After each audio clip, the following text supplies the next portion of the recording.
going on, guys? It's Shadow from SG TCG, bringing you guys another deck list profile as requested. We got Don Quixote Doflamingo, our blue 7 Warlords leader. So obviously we got the main man himself attached to Don, rest of Don. When attacking, you get to look at the top card of your deck and play out a 7 Warlords at the cost of 4 or less. So the way I take the deck, I like to play aggro, and I try to play as many of the 4 costs as possible that at least work in the deck, so that I could swing for 7, play out, I'll have a body. It'll be like a pseudo blocker because a lot of the time they're going to want to swing at the board so that you're not going to be able to swing at them twice the next turn. So it's a pretty good way to do that. Sometimes I counter out and save it just so that the next turn I can start applying a lot of pressure. But that's the main man's ability. Amazing. But again, you're playing off the top deck. So the first card we're going to go over is the 1-cost Perona from OP1. So on play, she looks at the top 5 cards from the deck, and you get to rearrange them any order. So when you're playing Dof, you basically got to think, 2 to 3 turns ahead. You got to think about what you're going to draw and then what you're going to swing into to use from leader ability. Sometimes you can't use any of the cards. You can bottom deck them, so that's always an option as well. But this is a way to basically set up your next couple turns and utilize your leader ability to the best of its use. Other than Perona for stacking, we do have the 3-cost Dofi blocker that on play also looks at the top 5 cards and is able to rearrange and stack at the top or bottom deck it while also being a blocker. Both have 1K, so if needed you could use for counter, but this is basically what's going to start the engine for my Dofi ability. So gives me 8 cards for stacking, 4 of them being 7 Warlords, which can also be triggered from your leader ability. Going into my 4-cost Warlords, I run the 4-cost Vanilla Moria, just a 4-cost 6K stat, no abilities, just a beat stick to start swinging at your opponent. If they want to swing at this, the turn it's played, they gotta invest a Don in it. So it's always like a 2K out if they just do 6. If they're swinging at it, they can. Again, this could be a pseudo blocker. If it lives, you start to apply the pressure the next turn with the leader ability swing and then a 6K swing. Attach a Don, they have to give you a 2K for it. The next Warlord that we have is Trafalgar Law. This is the new blocker, not new blocker, but the new 2K that came out in OP7. It's got an activate main ability. If your opponent has 6 cards in hand, you could activate the ability and it will bounce itself back to your hand, and they have to bottom deck a card, so of their choice. But you are getting rid of some of their hand size, and you get a 2K back to hand, which is a plus. So right there, that's already 12 targets for my leader ability. So I tried to make it so that I'm very consistent. If I don't have anything to stack the deck, I can high roll it a lot of the time and most likely hit. So on to the next one, we got Mihawk, another 4-cost 5K swing. It's got an ability Don minus, attaching 1 Don, and when you attack, you get to draw 2 cards and trash 2 cards. Very rarely do I use this ability to draw the cards. I usually just swing for a vanilla stat of 5, just so I can get a counter out of hand or maybe a 2K if I'm lucky. But this is just another target for the leader ability, so I have a body on board. They could swing at it. Again, it's a blocker, or I'm applying the pressure. On to the next Warlord. It came out in OP7. We got Crocodile. It's a 2K. It's got an on-play ability where you rest 1 Don and you can bounce a 2-cost or less. And that's where you can bounce your Peronas back to hand, and that's essential so that we could restack the top 5 cards of our deck or bottom deck them if needed. I love to combo this with another card, but you could always leader swing ability and then play out the Croc from the top, rest the Don, bounce, and then you can play it again the same turn if you have the Don. If not, you're setting up for your next turn to be able to utilize it to the best of its ability. So that's it for Croc. Other than that, it's a 2K. Also with the Mihawk. I don't know if I said it, but yeah, so it's a 2K. So that's already 12 2Ks we're running in the deck for counter. So there's a good amount of counter in the deck. So the next Warlord, we got Gecko Moria. So this Warlord is from OP. Oh no, it's from the starter deck. Starter deck 3. On play, you get to grab a Thriller Bark character or 7 Warlords at the cost of 4 or less from the trash. It cannot be a Moria though, so it cannot grab itself, or you can't grab the 4/6 vanilla. But you have all the other targets to be able to grab and reuse it. So if they're swinging at you for 5, and you know, a lot of the time it's a waste to use a 2K like that, but you can utilize a 2K to get out of a 5 swing if you know you're going to play your Moria the next turn, because then you're going to get the Moria back. So it's not a complete waste in my opinion. So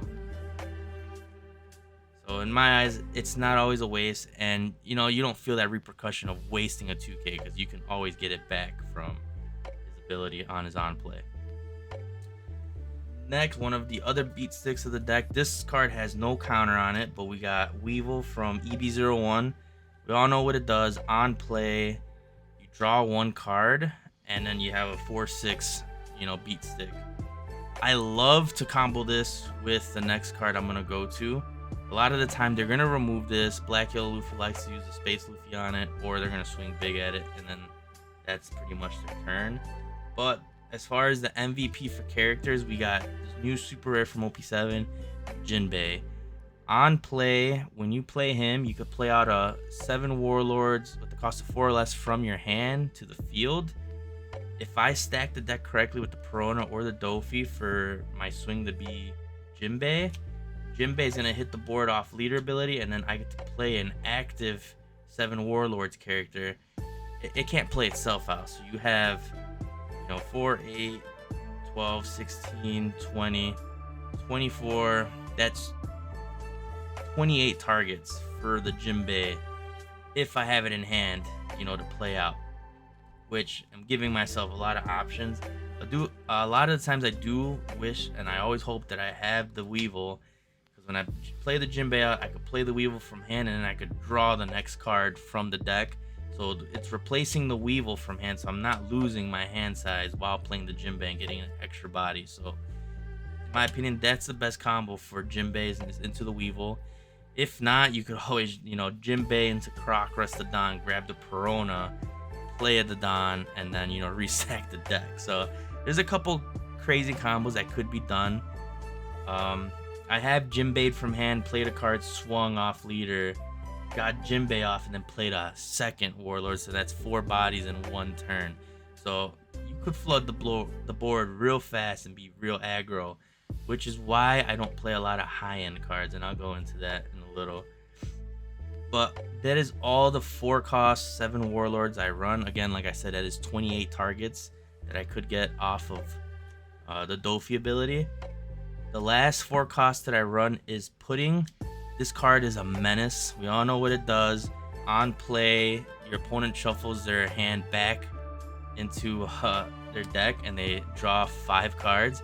This is great into like your Black Yellow Luffy or your Enel, Bonnie matchups. All those decks gather a bunch of cards in hand. So, and instead of trying to, you know, poke through and get a lot of counter out, you could just slap Pudding down, drop them down to 5, and then just swing out and apply pressure, because then they're gonna have to try to live off of what they got.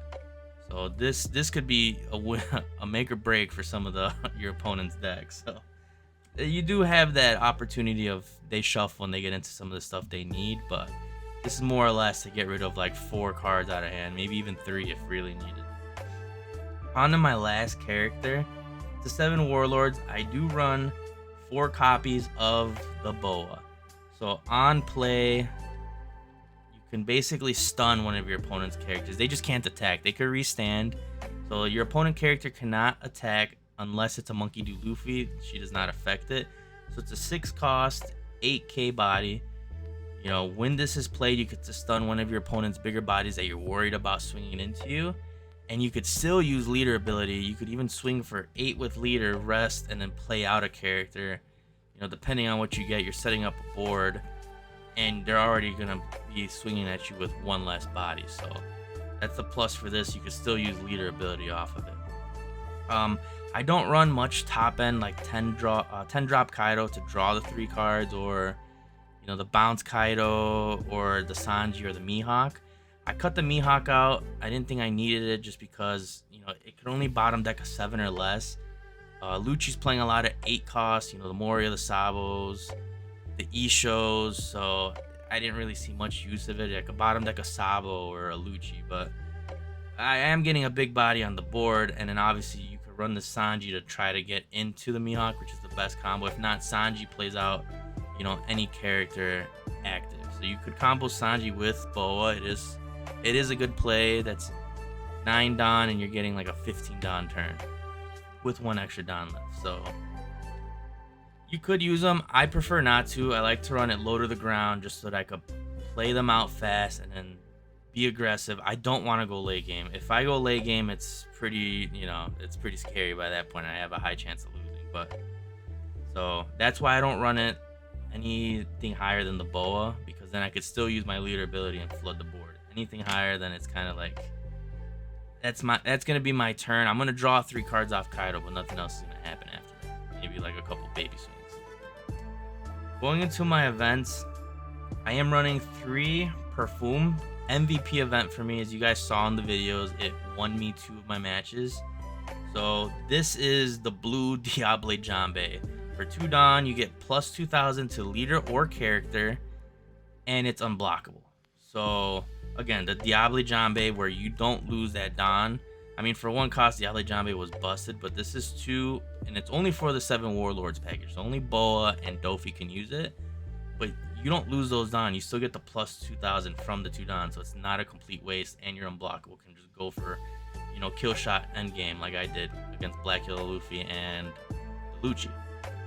It does have a trigger where you can draw 1 card.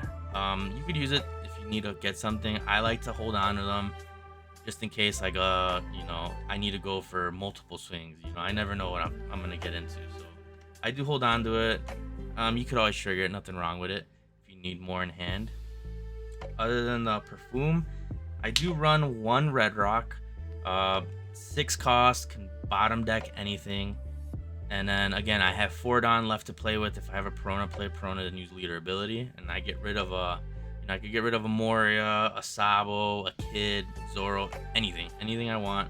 I am thinking about bumping this back or bumping it up. I don't know what I would cut. Again, I try to have as much Warlord targets as I can. I have 28. I could cut some of this, so I'm not too worried. I'm just gonna mess around with it, but I've been running it at a 1 of right now. Might bump it to 2. But as far as other than that for removal, I am running Gravity Blade. It's a 7 drop, gets rid of 2 characters at the cost of 6 or less, and sends it to the bottom of the deck. Amazing for the red purple Law matchup because they're playing a lot of 4 cost bodies, and I can just get rid of them easy. So this has swept some RP Laws for me, even in the EB01 format. And then Lucci plays, like, you know, the Rebecca's, the Lucci's, the Kaku's, Khalifa's. This can bottom deck it, and then they won't even see it in the trash. Or the Brooks, you know, you're getting rid of some of those stuff that they need to play off of Moria. So, and then again, 7, I still have 3 Don, and I can still trigger leader ability. So that's the way I run it. Again, low to the ground, nothing big. I just try to go super aggro and just go for game as soon as I can. But that's my, you know, Doflamingo deck list.